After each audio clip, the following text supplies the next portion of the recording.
साथियों नमस्कार, मेरा नाम रोहित मिश्रा है और डेली क्रिप्टो माइंड्स के इस चैनल में आप सभी का स्वागत है।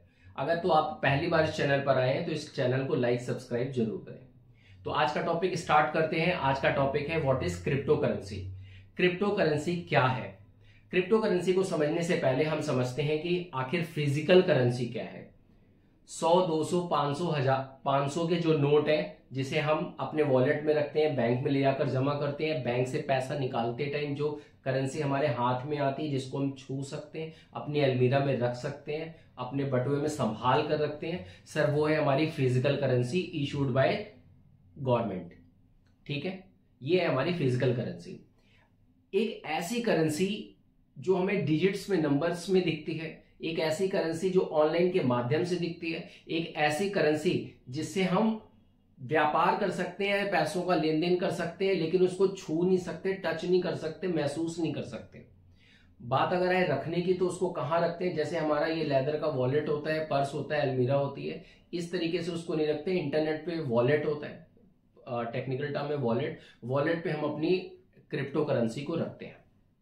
अब बात आती है जब सब कुछ बहुत बढ़िया चल रहा है, ये नोट चल रहे हैं, तो क्रिप्टो करेंसी की जरूरत क्या है? मैंने अपने लास्ट वीडियो में बताया था कि क्रिप्टो करेंसी को लेकर बहुत सारी भ्रांतियां हैं, बहुत सारी मतलब गलत फहमियां हैं कि क्रिप्टो करेंसी पता नहीं कितनी गलत चीज है।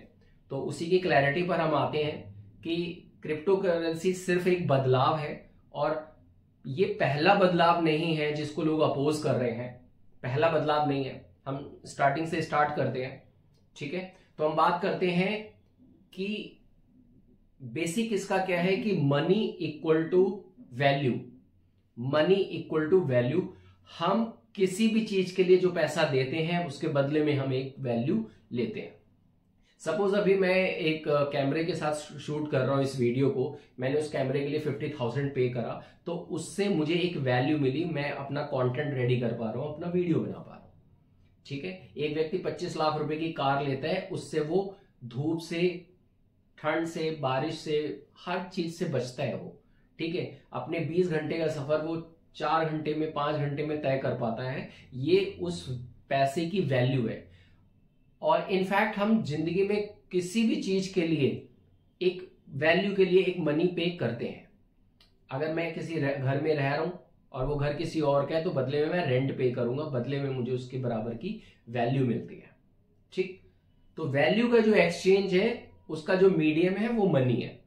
ठीक, तो बहुत टाइम पहले जब ये सिस्टम स्टार्ट हुआ वैल्यू एक्सचेंज का, उस टाइम पर जब करेंसी नहीं थी तो लोग अनाज के थ्रू, जो उनके पास रिसोर्सेस थे, सामान थे, उसके थ्रू लोग एक्सचेंज करते थे और इस एक्सचेंज को बोलते थे बार्टर सिस्टम। बार्टर सिस्टम में क्या होता था कि सपोज मेरे पास 10 केले हैं, सामने वाले के पास 10 संतरे हैं, मुझे संतरे चाहिए, सामने वाले को केले चाहिए, मैं उसे अपने 5 केले दे दूंगा, वो अपने मुझे 5 संतरे दे देगा। Deal done. मुझे जो वैल्यू चाहिए थी, मुझे संतरों से मिल रही थी, उसको जो वैल्यू चाहिए थी वो केले से मिल रही थी। Deal close. सर इसकी डीमेरिट ये है कि मुझे अगर संतरे चाहिए तो मुझे एक ऐसा व्यक्ति ढूंढना पड़ेगा जिसके पास संतरे हों, और इसके साथ साथ जिसके पास संतरे हों उसको केले की भी नीड हो। ऐसा कॉम्बिनेशन अगर मुझे मिलता है तभी मेरी वैल्यू एक्सचेंज हो पाएगी, नहीं तो नहीं हो पाएगी। ये कमी है, खामी है। ठीक, इसी तरीके से मान लीजिए मेरे पास एक भैंस है, सामने वाले के पास 5 खरगोश है। अब मुझे खरगोश की नीड है, लेकिन सर मैं खरगोश के बदले में भैंस नहीं दे सकता। मेरी भैंस तो उसे दूध देगी जिससे वो घी बनाएगा, मक्खन बनाएगा, बेचेगा, बहुत कुछ करेगा। मैं खरगोश का क्या करूंगा? मुझे एक खरगोश चाहिए था, तो मैं भैंस के बदले में खरगोश नहीं दे सकता, ना भैंस का कोई टुकड़ा काट के दे सकता हूं। कहने का मतलब है एट दैट टाइम वैल्यू तो चेंज हो रही थी, लेकिन ये फेयर एक्सचेंज नहीं था। फेयर एक्सचेंज मतलब ये इंसाफ नहीं था, है ना। एक भैंस के बदले में एक खरगोश इंसाफ नहीं है।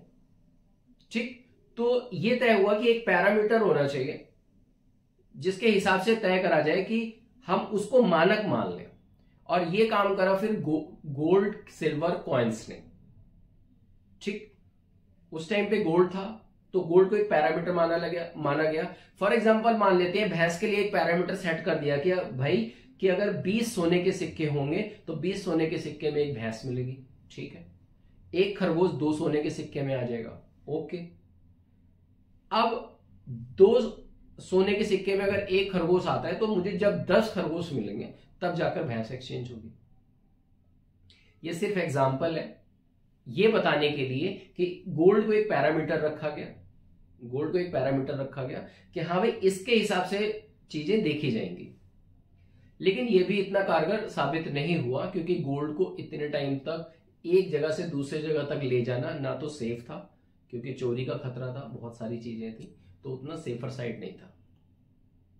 गवर्नमेंट ने इसका हल निकाला। गवर्नमेंट ने क्या कहा कि आप एक काम करिए, अपना गोल्ड हमारे पास रख दीजिए, उस गोल्ड की वैल्यू का हम आपको रिसिप्ट देंगे जो हर जगह वैलिड होगी, ओके। तो लोग अपना गोल्ड गवर्नमेंट के पास रखते थे, गवर्नमेंट रिसिप्ट देती थी, वो रिसिप्ट दिखाकर उसका वैल्यू एक्सचेंज में चीजें मिलती थी। सब बहुत बढ़िया चल रहा था। जैसे जैसे पॉपुलेशन बढ़ने लगी, जैसे जैसे लोगों की तादाद बढ़ने लगी, गवर्नमेंट को बहुत ज्यादा नोट्स को प्रिंट करने की जरूरत महसूस होने लगी, बहुत ज्यादा रिसिप्ट्स पर बनाने की जरूरत महसूस होने लगी। लेकिन इसके साथ साथ ये बात समझिए, रिसिप्ट उतने की ही मिलती थी जितना गोल्ड हो। लेकिन अब इतना गोल्ड तो नहीं था, इतना गोल्ड कहां से लाएंगे? गोल्ड स्कार्स इन नेचर है, ठीक है, गोल्ड की लिमिटेशन है, ये अनलिमिटेड नहीं है, तो उतना गोल्ड नहीं है। अब क्या करें, पॉपुलेशन तो बढ़ रही है। गवर्नमेंट ने इसका एक हल निकाला। गवर्नमेंट ने बोला कि भैया आप लोगों को अब गवर्नमेंट पे ट्रस्ट करना पड़ेगा। गवर्नमेंट ने बोला ट्रस्ट करना पड़ेगा, मैं पेपर इशू करूंगा। और गवर्नमेंट ने तब एक पेपर करेंसी इशू करी और पेपर करेंसी के थ्रू गवर्नमेंट ने कहा, नोट पर ही लिख कर दिया है, आप देख सकते हैं, मैं फोटो डाल दूंगा कि मैं धारक को इतने रुपए देने का वचन देता हूं, नीचे गवर्नर के साइन है। सर इस ट्रस्ट पर चीजें चलेंगी, गवर्नमेंट ने ये बोला और यहां से नोटों का जन्म हुआ और इस तरीके से करेंसी चलने लग गई, ठीक, सब बहुत बढ़िया है। अब आगे चलकर और जब जमाना और एडवांस होता चला गया तो अब सर मुझे 1 करोड़ रुपए चाहिए, मैं कैसे लेकर जाऊं? फिर वही प्रॉब्लम, ये फिजिकल करेंसी की प्रॉब्लम है। इसको खत्म करा हमारे पेटीएम, जिस युग में हम जी रहे हैं, पेटीएम, क्या नाम है, फोन पे, गूगल पे, डिजिटल वॉलेट्स ने खत्म कर दिया इसको पूरी तरीके से, ठीक। आज आपके एक प्लास्टिक के कार्ड में करोड़ों रुपए पड़े रहते हैं, आसान है, ठीक। यहां से जन्म हुआ इसका। अब हमारा जो पूरा मनी है वो ऑनलाइन आ गया। आज हर व्यक्ति, किसने सोचा था आज से 6 साल, 7 साल, 8 साल पहले किसने सोचा था एक क्यूआर की कोड के थ्रू, एक कोड को स्कैन करके आप पेमेंट कर पाएंगे, आपके बैंक से पेमेंट कट जाएगी? किसी ने नहीं सोचा था, लेकिन आज हो रहा है और बहुत आसानी से हो रहा है और आज सब कर रहे हैं। क्रिप्टो करेंसी के सिस्टम को समझने से पहले, क्रिप्टो करेंसी काम कैसे करता है ये समझने से पहले, ये समझना बड़ा जरूरी है कि हमारा जब हम ऑनलाइन पेमेंट करते हैं तो ये फॉर्मेट कैसे काम करता है, सो दैट आपको क्रिप्टो करेंसी के सिस्टम को समझने में आसानी हो। तो सर होता क्या है कि सपोज मैं एक बैग लेता हूं और एक बैग की वर्थ है 5,000 रुपए, मैं शॉपकीपर का कोड स्कैन करता हूं, मैं ऑनलाइन उसको 5,000 रुपए ट्रांसफर करता हूं। बैंक वेरीफाई करती है सबसे पहले कि मेरे अकाउंट में क्या 5,000 रुपए हैं। बैंक 5,000 रुपए मेरे अकाउंट से कट करती है और बैग वाले के अकाउंट में प्लस कर देती है। प्लीज आप इस बात को समझिए, ये सारा सिस्टम एक ट्रस्ट पर चल रहा है। किस ट्रस्ट पे चल रहा है कि बैंक मेरे अकाउंट से 5,000 से ज्यादा नहीं काटेगी, और काटेगी तो उसी पर्सन को देगी जिसको मुझे देने हैं। क्लियर? ये जो डाटा है ये कहां पर स्टोर होता है? ये कंपनी के बैंकिंग सिस्टम में स्टोर होता है, जिसको लेजर बोलते हैं। एक सिस्टम में स्टोर होता है। बड़े ध्यान से सुनिएगा, ये क्रिप्टो करेंसी को समझने में बड़ी हेल्प करेंगे। एक कंप्यूटर में लिस्ट होता है जिसको लेजर बोलते हैं, हिंदी में जिसे खाता बोलते हैं। ठीक है साहब, वहां पर स्टोर हो गया। इस बैंकिंग सिस्टम के ऊपर जो इसको मैनेज करता है वो हमें है हमारा RBI, reserve bank of India. और उसको जो मैनेज करता है उसके ऊपर जो बॉडी है जो काम करती है वो क्या है? मिनिस्ट्री ऑफ फाइनेंस, गवर्नमेंट, ठीक।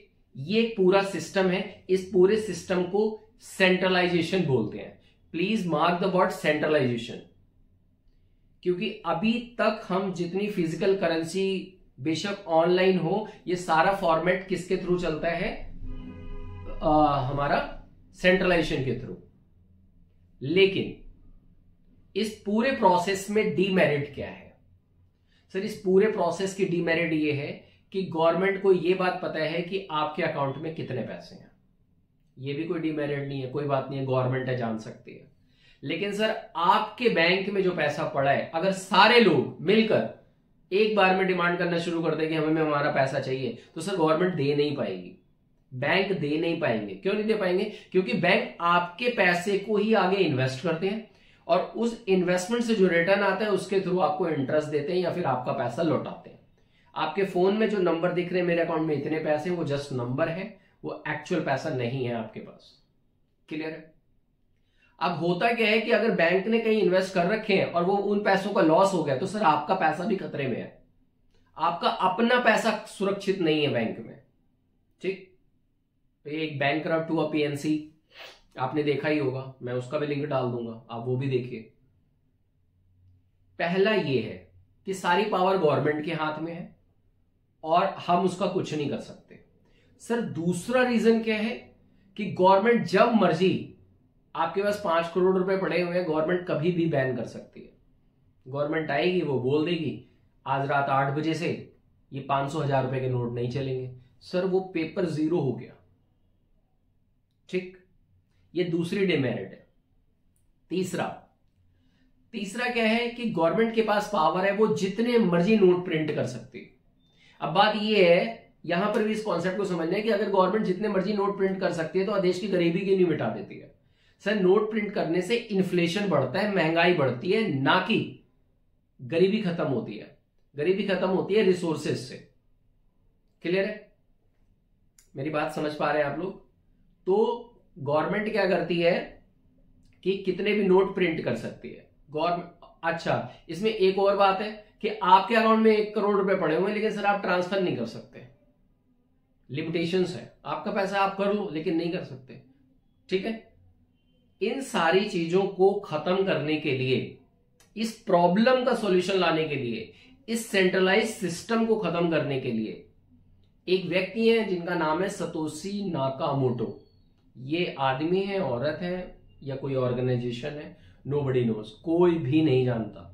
इन्होंने 2008 में एक पेपर पब्लिश किया और उस पेपर को पब्लिश करके इन्होंने बताया कि कैसे इस सेंट्रलाइज सिस्टम को खत्म करके एक डिसेंट्रलाइज्ड कॉन्सेप्ट को लाया जा सकता है। और उस डिसेंट्रलाइज्ड सिस्टम का जो मेन कोर था, दैट वाज बिटकॉइन, और यहां से जन्म हुआ बिटकॉइन का। बिटकॉइन एक क्रिप्टो करेंसी है और मदर ऑफ क्रिप्टो करेंसी बोलते हैं इसको। आज 20,000 से ज्यादा क्रिप्टो करेंसी मार्केट में फ्लोट कर रही है।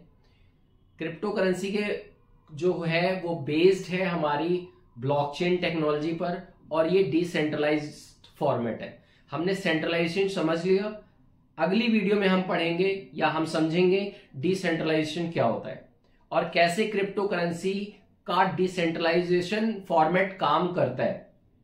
क्लियर है? तो साथियों, मेरे ख्याल से मैंने अच्छे से आपको समझाने की कोशिश करी है। अभी क्रिप्टो करेंसी का ये आधा पार्ट है, पार्ट 2 में हम देखेंगे कि कैसे क्रिप्टो करेंसी काम करती है, ठीक। तो इसी के साथ मैं आज की वीडियो को समाप्त करता हूं। होप कि आपको वीडियो पसंद आया होगा। वीडियो पसंद आया तो इसे लाइक सब्सक्राइब जरूर करें, अपने कमेंट्स जरूर बताएं, ठीक है। और अंत में एक बात कहना चाहूंगा कि पैसे सर सब कमाते हैं। मैंने सुना था बचपन में कि पैसा कमाना एक कला है। मुझे लगता है कि पैसे बचाना एक कला है, पैसे को सही तरीके से इन्वेस्ट करना एक कला है, ठीक है। तो प्लीज जितने भी यूथ हैं जरूर इस बात का ध्यान रखें कि अपनी यंग एज से ही इन्वेस्टमेंट स्टार्ट करें। Thank you so much.